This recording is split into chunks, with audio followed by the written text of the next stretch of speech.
The show's going to be a little different this season. We are referring to this as Game of the Game. Well, the game is that there's a hat. In that hat, there are prompts. We do not know what these prompts say.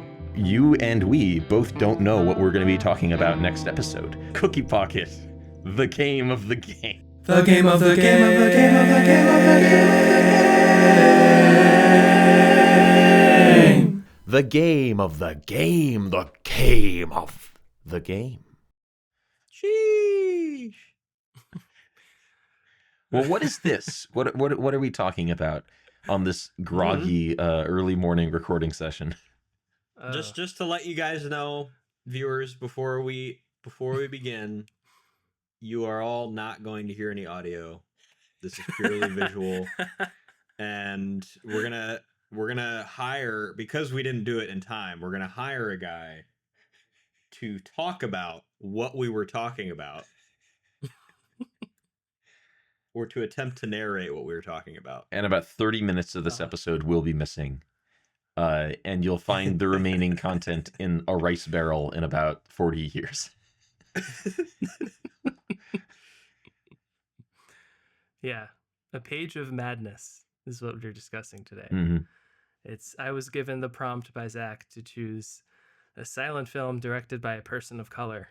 And notwithstanding my Wicked City apprehension, I am slowly but surely presenting as a weeb on this podcast. So, I don't know how many weebs are watching 1920s silent films, but yeah. This means that Christian is a hardcore weeb. He goes back to episode 1. Yeah, you know how it is. Got to hit the classics. Also fulfilling the unwritten rule of if it can be horror, it must be horror on Game of the Game. This was directed by a director whose name I cannot pronounce, so I will not try. Zach's got it. Zach's got it. I'll give it a college try. Suspense. Tenosuke Kinagasa. It would be my attempt. Sure. Sounds good to me. The version I think we all watched is about 70 minutes long, but as Mitchell alluded to comically in his typical comedic stylings on this podcast, which Christian is overjoyed with. Apt description. We have an probably undeterminate amount of this, but certainly a significant amount of the footage is missing. And we have no intertitles or subtitle cards, if you will, that explain between shots or simply state between shots what the characters are saying to each other. Which in this sort of mercurial, abstract horror film, you may think is not as necessary, but there are definitely a significant number of verbal exchanges between our leading man, who is a custodian of sorts, and his wife. And this information, by the way, I would never have gathered from the film if I hadn't gotten like the 3-sentence synopsis while searching films for the prompt. But basically, this man has become a janitor at a mental institution or asylum to try to free his wife. And there are a not insignificant number of scenes where he is speaking to her, or this other man in a white coat who's probably a doctor or a warden of some sort. He seems to be the head of the institute. He has that kind of. He's like the Dr. Seward if this were to be compared to Dracula. Sure, the Dr. Hugo Strange if this were Arkham City. I understand. He has the glasses. Yeah, I understand. Yeah, Mr. Wayne. Yeah, a lot of this was hard to piece together for me. And I'm ashamed to admit this, but I found myself, I hate to do this, especially while watching a film for the first time, but I did rewind a few times just to like rewatch 2 minutes of a movie because I was like, what am I missing here? But yeah, I gave this a 3. I thought a lot of the camera work was exciting. Certainly for the time, it felt absolutely revolutionary. I feel like if I saw this in 1926 or 27, I would probably accuse the director of witchcraft or something. This impressed me in a lot of ways that Phantom Carriage did way back when. And it's got some like double exposure moments, and particularly transitions between shots impressed me quite a bit, especially knowing that editing had to have been a huge hassle back in the day. I mentioned in my Letterboxd review, but I do wonder how fair it is necessarily to evaluate this as a whole experience. Because it's not like Kinugasa deliberately lost a third of his own movie. This is kind of like it's kind of like looking at the remains of a book that was destroyed on a fire or something and going, this doesn't have a second act. What was this author thinking? And I do think some of the stuff that this does is really bold and interesting. This movie was made by Kinugasa, was like the head of or a member of like an abstract art collective. And so this was designed not necessarily to be like a typical silent film experience, but to be watched with like a traditional Japanese narrator who would be there providing some kind of context or commentary that would have been an additional element of the film. Like we mentioned, like a third of the movie has been lost to time. He thought it was completely lost until, like I mentioned earlier, he found the remains of the film in a rice barrel in his storage shed, like 40 years after he made it. So it's kind of a marvel that any of this remains. And I don't know if I had as much difficulty parsing it as it sounds like maybe you did, Christian. But I will say, without that initial description of the premise, I think it would have been very easy to be lost. With that description of the premise, I was like, okay, I have a port from which to set sail. I can kind of interpret this with that prompt. Without it, it probably would have been more confusing.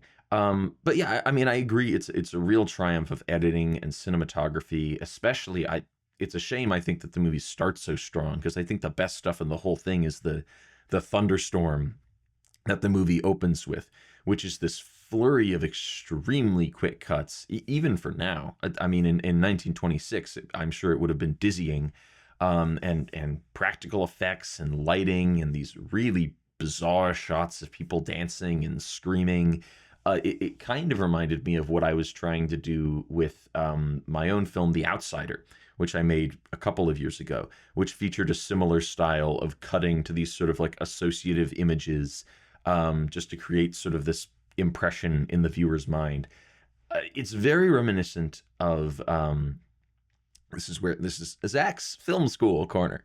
One of the early proponents of the editorial technique of montage, as in cutting to things to deliberately create an impression of something else in the viewer's mind, was championed by Sergei Eisenstein, who was a Soviet filmmaker.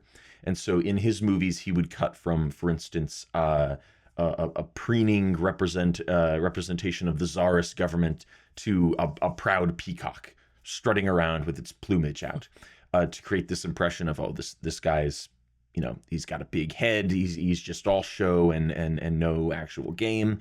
And this sounds like really obvious stuff nowadays, but in the early 20s, when even the concept of an edited moving picture was kind of groundbreaking, this was really cutting edge stuff.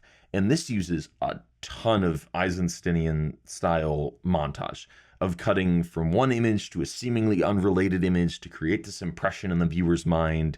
It's really interesting early stuff. And I don't know if Kinugasa was influenced by Soviet filmmakers, or if this is just an example of a totally separate parallel development of the same techniques. But it's really interesting to watch from an academic standpoint. If you're actually trying to sit down and absorb the story, though, it is a little taxing, even at only 70 minutes. It is a bit of an effort to get through, and you do get to points of it where you're like, all right, and okay, never mind, it's not ending. Even with only like a little over an hour to sit through. I didn't know anything about anything when I started this. So when I was like, I feel like I should know what that guy's saying, and then that happened 5 more times. It's like, that's That's not good. And that doesn't help my experience very much. But honestly, like I was reading some people review it and saying that they were confused. I was not necessarily, I wouldn't like go as far to say as I'm confused, because the way I think about being confused is like all the pieces are there, but I'm not understanding based on what is there. And I feel like from what existed in the film, there is enough like continuous spontaneity and like so much like crazy madness and very clear like delineations of where there was dream sequences and where there was like actual things happening to me, that I wasn't like that confused about what was going on. In terms of like, I wouldn't necessarily use the word confused, but I guess you could when it comes to like who is there and why. But I almost felt like, at least from what we got out of the film, there wasn't a lot that was like conveying that any of that was really important necessarily. Mm. And I think there wasn't any point where it's like, well, if I had known this, or like if the film told me this, or I knew what they were saying, that would like completely like change my entire like understanding of what's going on. Mhm. Because I do feel like a lot of the major themes and messaging are there, and they're not really that complicated. And I feel like that when you have like a not that complicated amount of messaging and symbolism, with all of like this clear like unfathomably like, this technical prowess is just like out of this world when it comes to the editing and everything. Mhm. I feel like that is the making of a really like really engaging experience that's like very difficult to look away from. And it definitely, I definitely, maybe I'm pulling too much from my own bias, but there's definitely a lot of like cultural subtext Mhm. there. And some of it is like I just don't understand because I just don't know enough about the period or anything. But definitely like the whole avant-garde transition into, like the militaristic Showa era, and like the kind of, the oppression of the state kind of slowly seeping into into the consciousness of everybody, and dealing with like there's like multiple depressions, and there's the rice riots, there's like all this stuff that happened after World War I preceding World War II, that is like it's like a flash in time for Japan in like the past 100 plus years or so. Mhm. And that was really engaging for me. um and that definitely was symbolically like sprinkled throughout, like the change of, the natural representation of the transition of time and everything, with like the water and the thunderstorms and everything being all hectic and crazy, and people like there was the one dream sequence where he's at like the shop or whatever, and he like wins something, Mhm. and that was like very representative of like the economic like status of everybody. Mhm. And just a lot of that, like those subtexts were really easy for me to pick up on, and I felt like it added a lot of value to what otherwise would have just been like, it's just a madhouse and Yeah. people are crazy and there's this woman and there's just there's this younger girl, and it took me looking it up to realize, oh, it's his wife and his daughter. Like there was nothing that conveyed that basically, other Mhm. than his clear emotional invested interest in them. Yeah. but but that, like, at least like, okay, I know that now, so that's good. But like, it just really sucks that you don't know that in the film.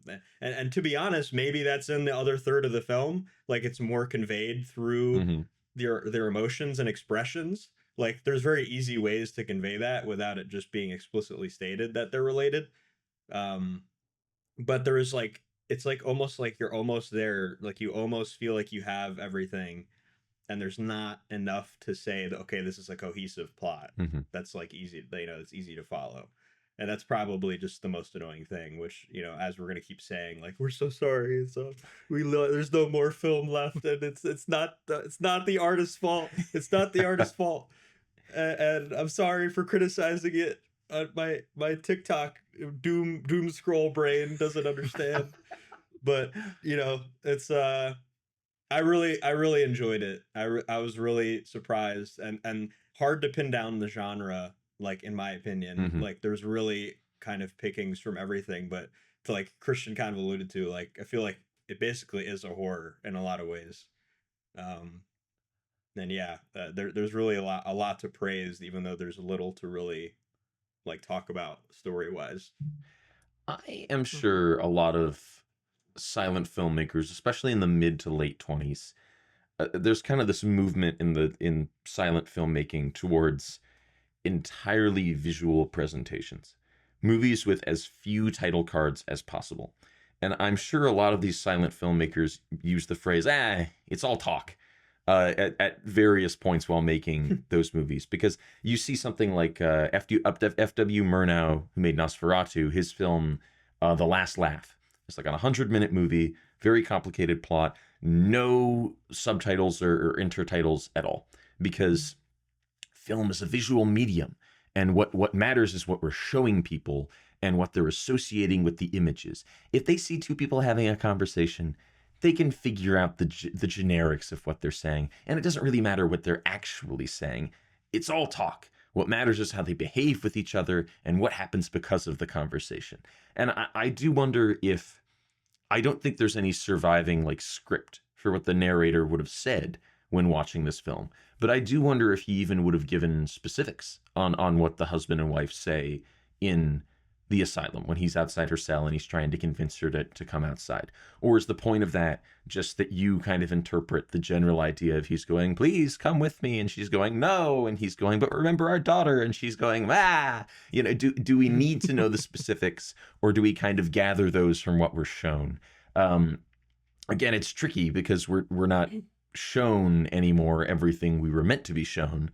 But I do feel like even in the surviving presentation, we probably wouldn't have received line by line dialogue from that narrator or guide in however it was meant to be originally screened. Like here's additional information that was not conveyed. Mm-hmm. And that this is, as we would say in the business, rumant, because it's rumor intelligence. But the rumant is that the guy is a sailor. Okay, so when Zach said the port thing, I was going to mention that his port joke. That was very apt because apparently he's a sailor, and him being gone made her crazy. That adds depth to the story. I feel like that is valuable information. Is it critical information? Like, do we absolutely need it? Mm-hmm. No, not necessarily because of all the other things I mentioned, but like that's a very important piece of knowledge. Yeah, well, I guess this is, and it sounds, Mitchell, like you read a plot summary. So maybe this is less of kind of a general. We don't all have the same factors going into this judgment, but I was curious. The kind of the hinge of the plot is that this woman has lost her mind or become unstable and is sent to this asylum or this institute. And I was wondering why we felt that happened in the in the movie. Because I think initially I thought that their infant daughter or son, or like an infant child of theirs, drowned in a river. And that was the cause of her madness. And then later we see their daughter in a flashback in a car with a man, and the mom like attacks him. That might not be the cause. That might just be something that she did, and that's why she was sent to the asylum. But yeah, I didn't know. I didn't know how we parsed why she was there, or if the film necessarily, from our perspectives, even told us why she was there. I'm not going to pretend to have a good answer. Some guy told me on medium.com. Yeah, I had no clue. I think by the time we get to the scene that you described where he's trying to get her to leave and she's physically resisting him, Mm-hmm. I think I at least understood the crux of their warring interests there. Mm-hmm. I understood what was happening there, but I think even the complexities of the daughter showing up, that just went over my head. And I would almost argue that the film doesn't go out of its way to explain why the wife was institutionalized. Mm-hmm. I don't think there's, maybe that's something that the intertitles would have explained, but I also think ranked alongside all the other potentially missing information we have here, that's probably a much smaller concern, Mm-hmm. if a concern at all, for me. Mm-hmm. There was like a screening of this in like September of 2025 in Idaho. Is it called the Banto or whatever? Is that the narrator?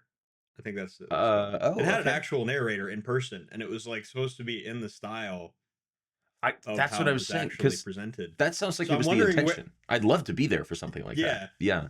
So I wonder if they just made it up, like, or they got it from like secondhand information or something. I mean, or maybe the actual script didn't survive, but like there are notes from which or maybe Abanto doesn't have a script. Maybe Abanto kind of just rhapsodizes based on what they're picking up.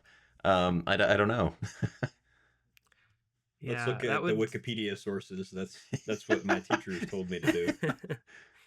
I would love to try that, but I would also feel like there's so many ways that could go wrong if you had a bad narrator or someone who felt like they were the star of the show and that influenced the way they told stories. And I feel like I've mentioned this in our other silent film discussions, and certainly for this one. I find that the score, which in this case, the version I watched was a 2016 orchestral score. I felt like that informed my sensory experience a lot more than what I was watching on the screen, just on a base automatic level. And so, not to say that including a score is somehow bastardizing the movie. It's not. But I do think that even what we have now, I think it's still fair to call A Page of Madness lost media in multiple respects. I mean, we're missing 30 or more % of it. We don't have the original score, and we don't have the original narration. I think that adds up to, it's not something you can put a number on, but a significant amount of the film lost to time. And it's certainly interesting to see noble attempts at recreating those things, but on some level I think you have to acknowledge that you're making something different than the film as it was understood at release. I'll say that I actually quite liked the score on this version. There are some bits that sound a lot like industrial, like electric guitar reverb, that those didn't quite work for me. But I do like how kind of like jagged and uncomfortable a lot of the rest of the score is.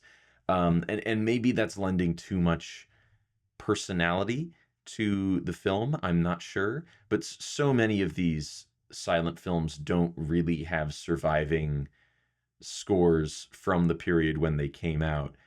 Even if the picture is entirely surviving, that I think part of the fun sometimes is seeing how a composer or an artist or whatever interprets the visuals auditorily. Like Gloria and I once went to a screening of Cabinet of Dr. Caligari, where the score was performed live by like a punk band. And it was really neat.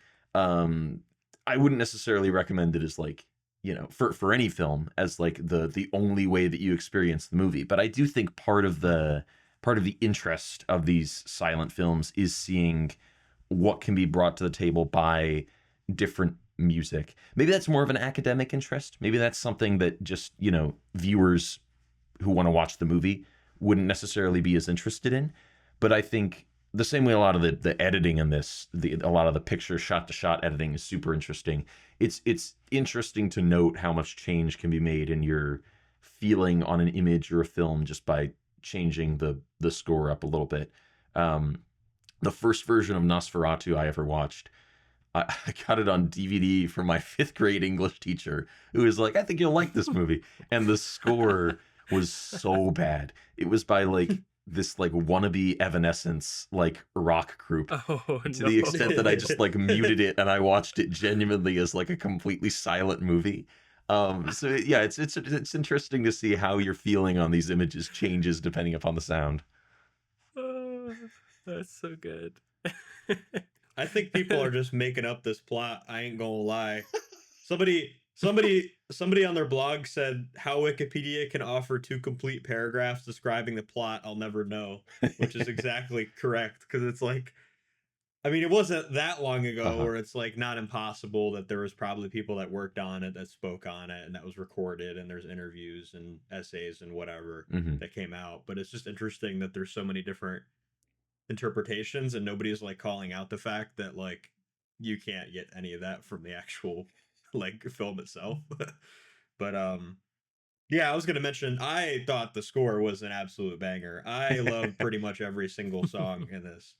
I knew I once we were about like 20 to 30 minutes in, I was like, okay, there's almost no, now I'm not musically inclined, but there's almost no possible way that this is from like within the past 30 years of it being released, Oh, let alone yeah. like original, like 100%. I was like, there's some instruments that yeah. sound, this sounds like Street Fighter, or Yeah. like there's like MIDI kind of sounding sequences. Yes. But a lot of it really, it's like Doom or something. And it really added, I think it really added a lot to, like, I think they pretty much nailed the 2016, whoever the hell I just said it was, same one that we probably all listened to, Uh, but Yeah. I think it really added fantastically to the themes, and I 100% agree with Christian. Like it's basically like half of your sensory experience, mhm. honestly. When there's no talking and you're looking at the visuals, you're just hearing, you're combining the visuals and the sound together, based on what's going on, and that's like your main source of understanding. Um, and that makes it like very unique. I'd almost say not necessarily like a remake, but like an inspiration or something, or like a modern rendition of this same style Mhm. in a lot of ways would be pretty interesting, and obviously lending way more to how advanced technology is now, and you can get away with visual storytelling significantly easier Mhm. now, at least from a technical standpoint, not from an audience paying attention standpoint. But I still think it would be very, very intriguing to see this, a similar, you know, like a direct, almost a direct inspiration of like Mhm. the amount of original style that's actually like in this. I see the camera can't, the can't, Yeah. just like Sam Raimi. Oh yeah. Well, yeah, I guess. I mean, it's debatable, I guess, whether this is like a direct inspiration for a lot of asylum set movies. But this reminded Mhm. me in places of something like Shutter Island, Scorsese's film, which has a similar kind of like man on the inside wandering around the cells feel. This also, and I'll admit, I am completely talking out of my ass on this because I've only seen just images and descriptions of something like this. It felt to me like what I have seen of some of these like horror video games as well. If you feel that this I think is that's fair. a horror film rather than necessarily a drama about mental illness, then I was like, oh, you could make this into some kind of a video game. I just edited the ladies they talk about episode, so Silent Hill F is on my brain as a name. I was like, I wonder if this has anything in it, common. I haven't gotten very far in F, but there's definitely some significant parallels when it comes to the, I guess, the general eeriness of like that like earlier periods of Japan, Hmm. like heading into the modern era kind of feel. Definitely a lot of parallels with that, like visually, especially at the end when they're actually showing like the markets Right? and the Yeah. little like the rivers with the little bridges over them and Yeah. everything. Like there's like areas in Silent Hill Left that look exactly like that. Um, Obviously not explicitly having like monsters and stuff, Yeah. and but like the mask thing Yeah. is a really big usage in the game. And then Amnesia is a really popular, one of the first like most popular streamed horror games ever. Hmm. So if anybody who's a Markiplier fan, and Jacksepticeye, PewDiePie, all of them got Oh gosh. extremely big on YouTube because of that game, basically. And Mhm. it has a lot of the same vibe where you're wandering around these mansions and houses, and you can't fight back, but you have to hide from everything. And you're constantly having hallucinations. So definitely reminiscent of that as well. Mhm. I think the one I'm gonna thing play that Silent Hill F. I do think I held this plot together. At least it held together fairly. My own interpretation of it held together fairly well. However, I was piecing things together. It all fit together. I don't know if I get the thing with the dresser. He like wins this dresser, like you mentioned, Mitchell, in a lottery or something like that, in like a raffle, and then he takes the dresser home, and then the dresser's in his home. I wonder if there was there something additional about this dresser, like in the lost material? Is that part of a flashback? I can't remember. Does he like come home with the dresser and then she's freaking out about something, and it provides contrast to like, oh, I won this lovely thing. Oh no, now I have to deal with this situation. Isn't our life terrible? Uh, Much like a character from The Honeymooners or something. Ah.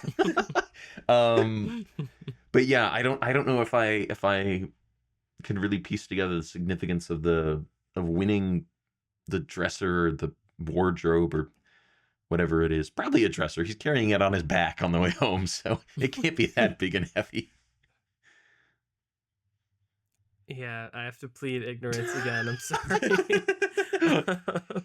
I hate for an episode to just be me admitting I didn't get it the whole time. But I will say, at least more broadly, I think it works. I don't mean to say that what the director has done here is totally incoherent or I don't know, lacking in competence. And I do think there's still an arc of a story in some sense. I think the sort of brawl that breaks out among the inmates is a pretty good like penultimate climax of sorts, and then the ending just being him sort of back where he was, still working at the asylum, and seemingly no progress has been made, and the bit with the masks. I think all that works pretty well, and at least abstractly gives the sense of an arc, and even the lack of resolution feels deliberate and effective there. Yeah, it's I think it's pretty close to the end. But there's a shot where he's mopping the floor, still working as a janitor. I don't know how, considering that he punches the head of the institute in the face, but he's still there. He just doesn't have the keys anymore, so he can't try and rescue or talk to his wife. And the camera kind of pulls back from him through the bars, and we see him inside the bars. And there's this suggestion that he's every bit as much a prisoner now as his wife or any of the patients are. He's going to be here on this foolhardy quest, perhaps forever.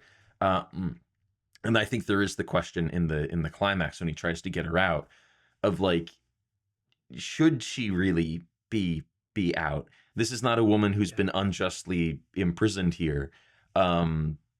Is this even like going to be helpful if he can't even get her out? And that's kind of, I think, part of the tragedy of the conclusion as well. That final shot is actually really, maybe there's a direct influence, I don't know. The last Hammer Frankenstein movie, Frankenstein and the Monster from Hell, features Dr. Frankenstein. He's a patient at this, or he's a doctor at this asylum, actually. He gets under a fake name, he gets a job. And the end of the movie is him. There's yet another like disastrous monster experiment. And the end of the movie is Peter Cushing going, well, my next one will be better, as he's like clearing up the pieces, and they pull out and you see him through the bars. And it's like, yeah, he's completely trapped in his own madness. It's a very similar ending, even a very similar shot. I don't know if there'd be if the director would have cited any direct comparison, but I'm just picturing Peter Cushing lying on his resume and doing like a no other choice desperation thing. My name is Dr. Schmidt. I'm from Alabama. I would like a job at your institution. Says he's proficient in Microsoft Office. Cannot turn on a computer. Yeah. Yeah. I'm gonna reach, Zach. I'm gonna reach on your challenge about the dresser. Okay. So my interpretation, I think some of the dialogue of the film that we have that was lost, that would have been helpful to have, was the dialogue between him and his daughter. Mm. Because it seemed like his daughter was upset with her mom being in the asylum. Mm-hmm. And it seems like, based on the conversations she was having, she's trying to do her own thing, and him trying to do what he's doing is a bad thing, based on the way that they were looking at each other. And I think he has some level of insecurity about being a janitor. You can tell the way that the head of the asylum is treating him, and the way that everybody else is treating him, basically, is that he's definitely lowly. He's definitely in a lower class position. And he has some level of guilt, if not actual responsibility, for his wife being in there. Yeah. And there's definitely a progression of craziness towards the end. And I think him attacking, like him trying to bring her out, him attacking the head of the place, and then the mask is like the climax of all of it. I think all of those are hallucinations. And I think he is actually just there.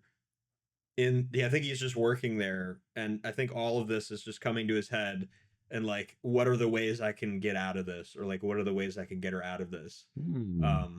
That is an interesting reading. And his guilt with her, and clearly she has something against him, because every interaction they have is horrible. Yeah. And she is losing her marbles, and he's losing his marbles, and then when he's trying to get her out, he's literally assaulting her, trying to get her out of the place. Yeah. And she doesn't want to leave. And there's like kind of like this overwhelming sense of like comfort in being in a subdued position. And that I feel like is a pretty key element of like the cultural aspect of it, like, becoming a much more militaristic society and everything with Hirohito. And I just feel like that is my best explanation. Give me 100%, please, on my interpretation. But I think there's a lot of symbolism, and I think the biggest thing with the dresser, I think he was trying to get the dresser for his daughter. Okay. And I don't know like the cultural aspect to it, but it looked like something that was more like would benefit a woman more than it would benefit a man at the time. Maybe. It could be. I'm not sure.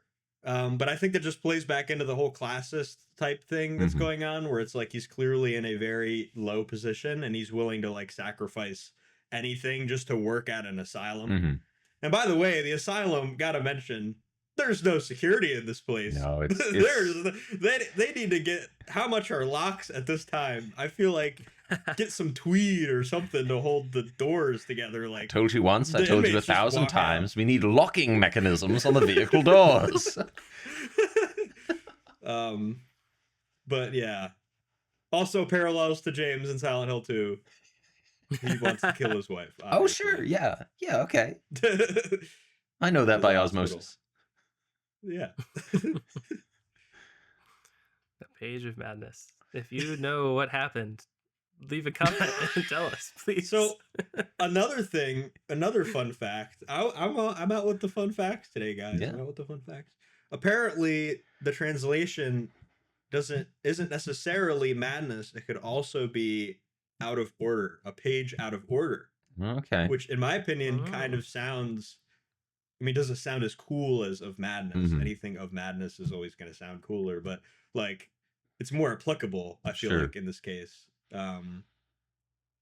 Because it feels like, I think it's self-explanatory. But anyway, I thought that was an interesting tidbit. That is interesting. Definitely. Well, have we said all we have to say about this this relic? I think so. Right. Acting is very good. There's a lot of expressions, especially in the inmates, and them pressing their faces against the bars.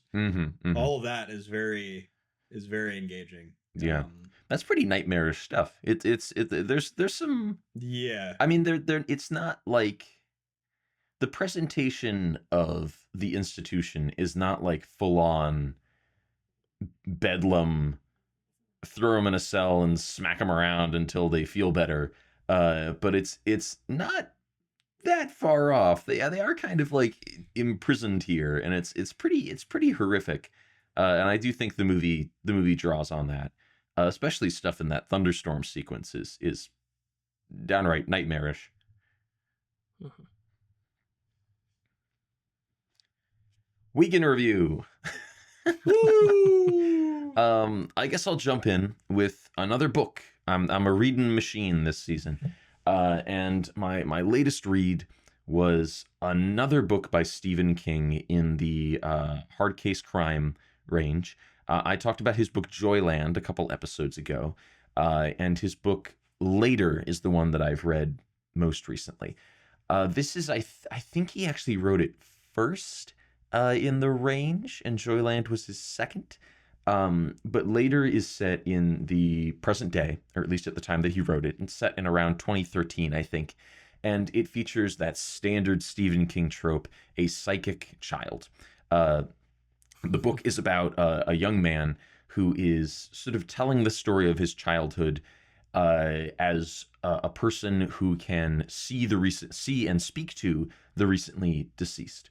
Now, any other Stephen King book, this would be a premise that would set up for a very direct, plot-driven horror novel. But Stephen King seems to have taken his novels in the hard case crime range as opportunities to make these little kind of lackadaisical think pieces, just sort of slice of life in the slice of a very unusual life.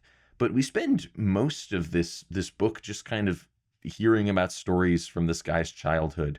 Oh yeah, our neighbor's wife died when I was 6, and I remember not understanding what was happening because I could see her and nobody else could. And then suddenly, after maybe a day or 2 or 3, she went away. He talks about seeing like his grandfather, his uncle die, and at that point kind of understanding and being able to talk to them a bit. There are little moments where it feels like it's going to become a much more plot-driven book. For instance, his mom is dating a woman who is on the police force, and at one point, she kind of knows that he can see and talk to the dead.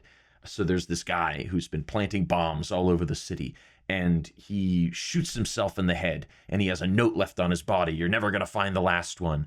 And so our narrator's mom's girlfriend picks him up from school and takes him to the site where this guy shot himself to see, like, can you see him? Ask him where the bomb is. And that feels like it's kind of become the plot for the rest of the book. And then it kind of resolves itself a lot more quickly than you'd expect. And we're back to the slices of life. It's an interesting approach. I think I liked Joyland a bit more, just because that had kind of period 60s, 70s setting, which I think is more interesting. I enjoy reading that setting and those characters more than 2013. Additionally, Stephen King has this tendency for more modern books to make a lot of references to things that young people like, but they're very kind of like nerdy niche references. That's like, all right, Stephen, nobody was watching Torchwood with their mom in 2007. Like, I didn't even watch Torchwood with my parents in 2007, and I'm the prime audience for Torchwood. Nobody in America even knew what Torchwood was in 2007. And that kind of takes you out of it. There is also, I'm not going to reveal what, but in like the last 5 pages of this book, there's a incredibly messed up revelation that really contributes nothing to the story at all, and just kind of ends the tale with a really bitter taste in your mouth. I would be interested to hear him talk about it. This is not an especially well-known Stephen King book, so I don't imagine he's done many interviews on it, but it's really unexpected and really weird, and creates a very different impression of basically every character in the book. Maybe that was the point. I don't know if it's that well executed. So it's a 3 out of 5. It is an okay book, and I enjoyed most of it. I do think I like Joyland more. Joyland was also a 3 out of 5, but a better 3 out of 5 compared to Later. But if you like hard case crime, if you like Stephen King, I would recommend it. But I would say if you're on the Stephen King side of things, you got to be a Stephen King completionist. If you just like his big books, like his, your Shinings and your Pet Cemeteries and your Salem's Lots, I'm not going to recommend this as a hidden gem.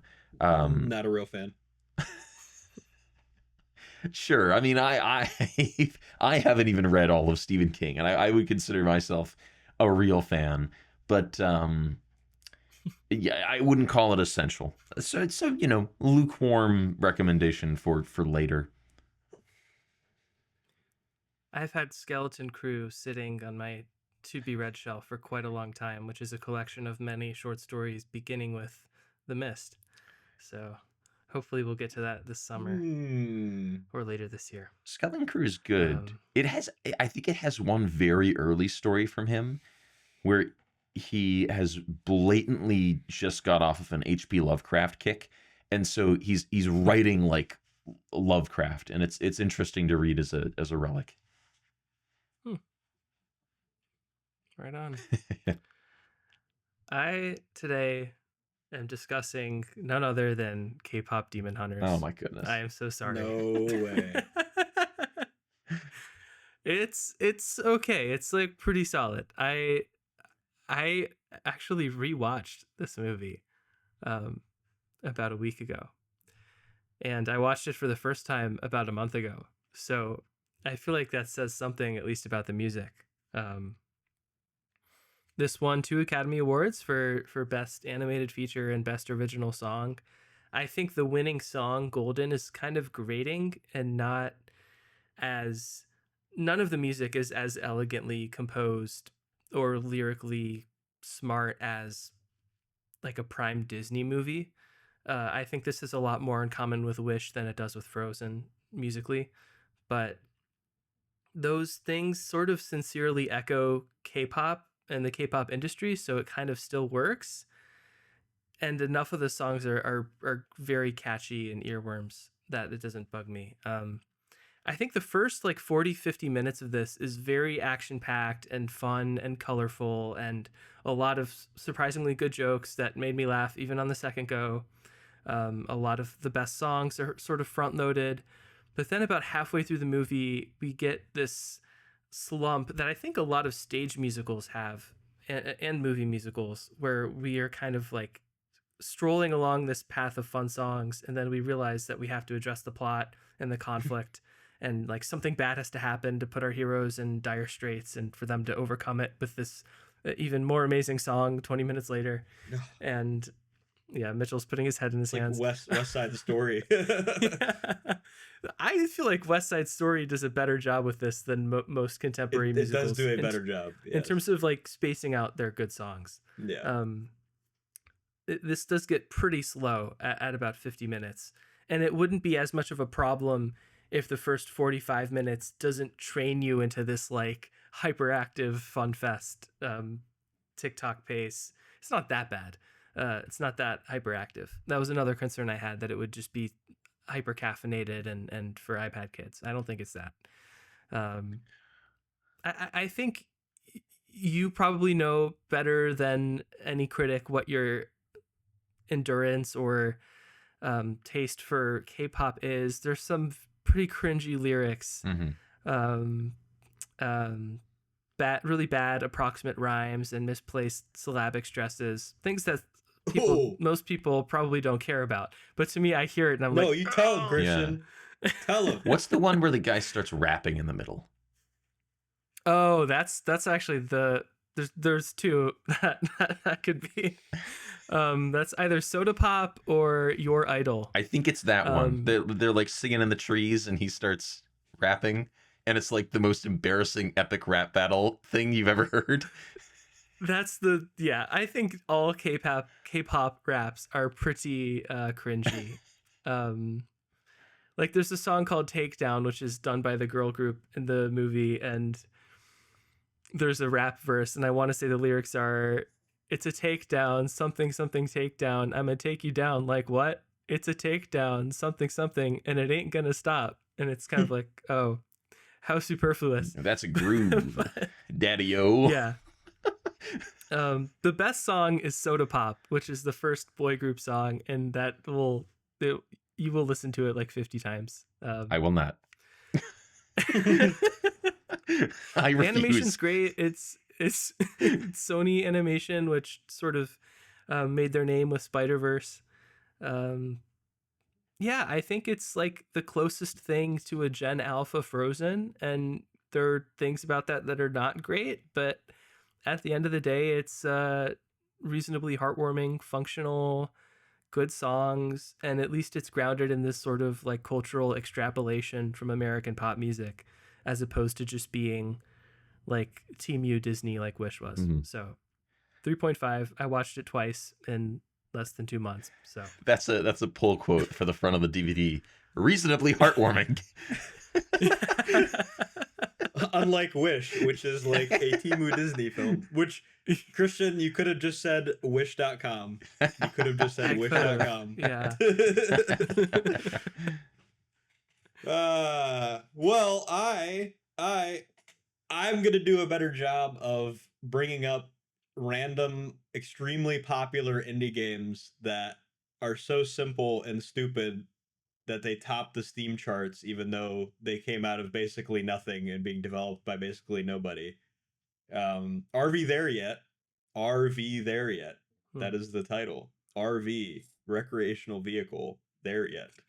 Question mark. Was developed by Nuggets Entertainment. Nuggets Entertainment is a Swedish development company. Yummy. That essentially, exactly. And there are nuggets in the game. Very common thing from indie games, by the way. They usually they'll have some arbitrary name and then somehow include whatever object or person or thing they're referencing in their name in the game for fun. The name of the game. The name of the game.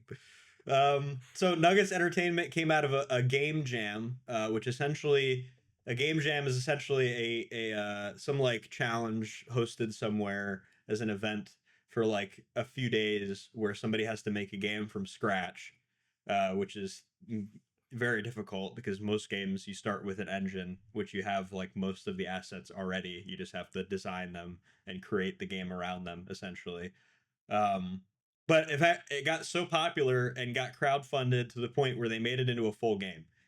The object of the game is to drive a camper van with up to 3 of your friends home from a camping trip.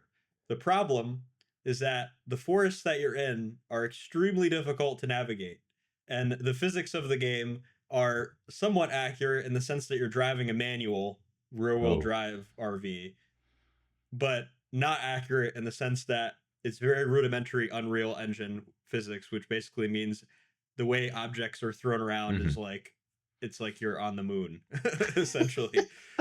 So it becomes very entertaining. There's also proximity chat, which everybody's figuring out makes your game infinitely more funny to play.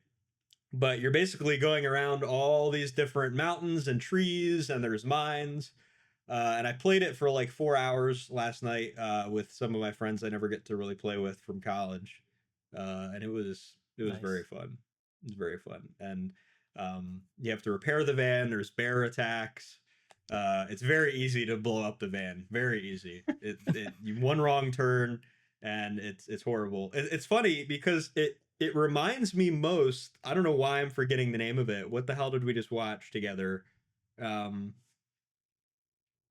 Oh my god. Page of Madness?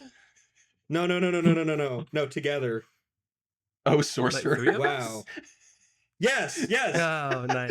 It literally is like Sorcerer because like there's like bridges and stuff. Yeah. And there's like no like weather events or anything, at least yet. But yeah, it's just one of those things where it's like a few guys in some random country that's usually Sweden make this random game that has all these, very simple aspects to it, but it's like the cooperation aspect makes it so much funnier. So highly recommend it. It's $8 on Steam, so nice. It takes like 10 hours to finish apparently. Which Zach is very short, by the way. That sounds short. Yeah. You're not allowed to make a review on Skyrim unless you have at least 1,000 hours in that game. What? Otherwise, your opinion is invalid. How do you? What? Yeah, that's why I won't be playing Skyrim. Mods. The answer is mods.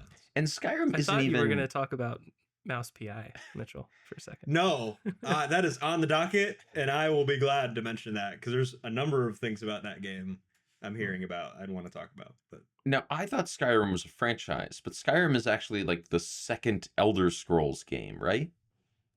it's the 5th Elder Scrolls game. And they just take so long to make them that's like the thing? Yes, it takes Okay. a long time. Elder Scrolls 6 got teased like 15 years ago. It got like teased as in like talked about. Sure. A teaser came out for it, I think like 10 years ago. And ever since then, they're like, don't worry, we're still making it. Bethesda has been working, they were working on Fallout 76. They were working on Starfield. Mm-hmm. They were working on Indiana Jones and the Great Circle. So they had a bunch of other projects, but So how yeah, can you make it's taking a game longer to make these games. How can you make a game for 15 years and not have it be designed for obsolete hardware by the time it comes out? That's a great question, Zach. Well, part of that, you generally, so these companies are basically in cahoots with a lot of these, I guess you could say the console manufacturers Mhm. or like Sony and Microsoft. They have access to the specs and have to essentially create their games somewhat in anticipation of higher spec hardware. But also they use a lot of test consoles that are given to them beforehand with Mhm. PC level like when the PS6 comes out, Zach, the technology already exists for the PS6 right Mhm. now. It's not like they're coming out with something that hasn't already exist. They just use test consoles and they're able to use test hardware from Sony and Microsoft and Nintendo to be able to try their games on prior to the release. Right. But yeah, to answer your question too, early development, you don't necessarily need the test hardware yet. You Mhm. can test it in extensible environments that exist like in the cloud. You can kind of gauge the metrics and figure out now anyway, like how well is your game going to perform. But that usually takes a lot of testing and it's usually later down the line, towards the end of production. Maybe this is a Cookie Pocket spin-off. Like a Let's Play channel with you two, where I'm there to ask really obvious questions. Now, this man in the blue overalls and the red hat, that's Mario, right? You may be right. You may be right, Zach. Well, Mitchell, I think it is your turn to pick a prompt. Perhaps our final prompt? We were doing some math before you showed up, Christian, and our next episode will be the 24th movie of the season, which I think we all only contributed 8 prompts each. What? How could this be? I still have 4 prompts in my prompt hat. I must not have been deleting for a long time.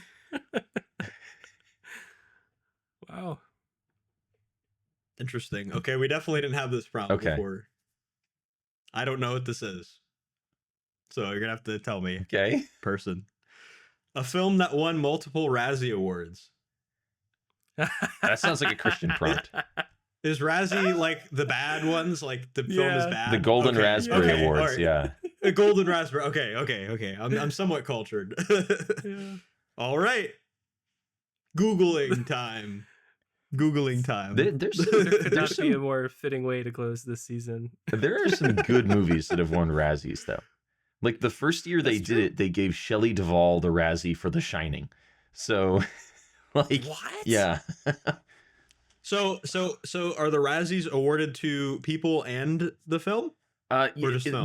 They're like a joke version of the Oscars. It's not like there's no real academy. It's just kind of like a group of guys who are like journalists who each year decide what they think the worst thing was. And sometimes it's not even a real movie.